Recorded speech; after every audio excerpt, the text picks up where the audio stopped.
త్వరలో ఈ 6 రాష్ట్రాలకు కనకవర్షం ఖాయం. మరి ఆ వివరాలు ఏమిటో పూర్తిగా తెలుసుకునే ముందు మీరు ఏమైనా సమస్యలతో బాధపడుతుంటే వాటి పరిష్కారం కోసం మీరు మా గురువుగారి నెంబర్కి కాల్ చేసి మీ సమస్యలకి తగిన పరిష్కారం పొందండి.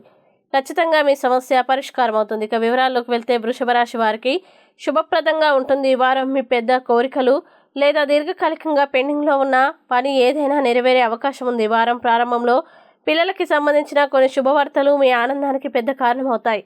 మీరు చాలా కాలంగా ఉపాధి కోసం ప్రయత్నిస్తున్నట్లయితే ఈ వారం మీ ప్రయత్నాలు ఫలిస్తాయి. అదే సమయంలో ఉద్యోగులు కోరుకున్న ప్రమోషన్ రివార్డ్ని పొందవచ్చు. అలాగే మిథున రాశికి చెందిన వారు ఈ వారం జీవితంలోని ప్రతి విషయంలో జాగ్రత్తగా ముందుకు సాగాలి.